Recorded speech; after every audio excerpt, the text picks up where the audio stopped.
Today we're going to talk about fire helmets from Belgium. I don't have a lot. I've got a good friend over there, Guy Connelly's, who is one heck of a collector. He's provided me with a lot of helmets for the museum.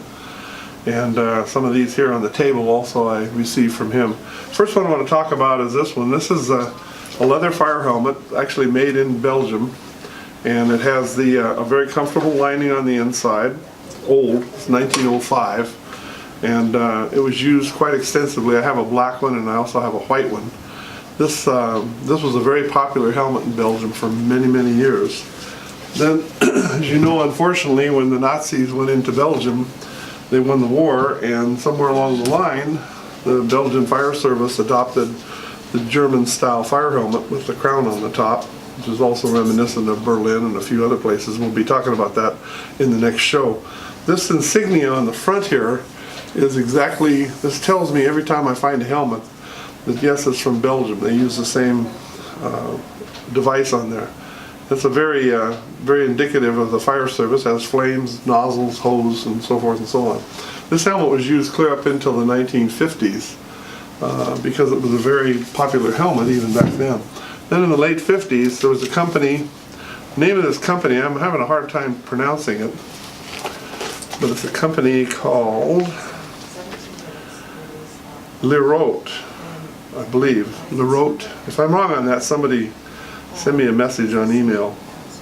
But it was actually made in Belgium. It's actually made of cork, which is reminiscent of what the British started making their helmets out of in the 1950s and 60s and 70s. And it's a very comfortable looking helmet. It has a high piece on it similar to the Mexican helmet. The Azteca has the same kind of a device on the front that tells you that yes, this is a Belgian helmet because of the different material that's on the helmet itself. This is the same helmet. The difference between these two is this has a gloss finish on it and this has a flat finish on it. And it has a different style of device on the front here. I'm not sure where this is from, but it's got it could very well be from Brussels. But this is, again, another one of those helmets that's pretty good. One of the things they have on the front here, this is a hole. This hole actually matriculates into the inside of the helmet so that it actually gives ventilation to the top of the head during firefighting and when you're having a problem with high temperatures on the outside. This helmet's unique in that this helmet, I'd say, has to be a mine safety appliance helmet from the 50s and the 40s. This particular helmet, when you turn the lights off after it's been in the light for a while, glows in the dark, similar to the German helmet. And it looked like they didn't care for the liner that MSA had in there, so they developed their own liner, including a 3-point suspension, which was pretty cool, and a very comfortable leather liner. And then up above it you can see where they've actually got a place in here where it backs them up from the leather in case the leather falls through. So this helmet was very popular. This is Cuvelier W 420, that was his name. I might be pronouncing that wrong. C-U-V-E, large letter L-I-E-R, W.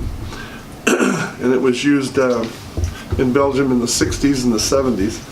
And this came into existence in the 80s. And this particular helmet was very popular in Belgium also. Again, you have the very reminiscent Belgian signal for the fire service. This helmet was actually made by Helmets Limited in England. And this was not only popular in Belgium, this was also popular in South America and several other countries over in the Europe area and over in South America.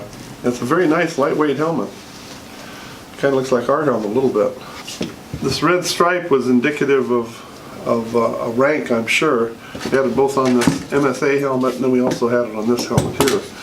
And this helmet here, I got this at a museum closing over in Beaumont.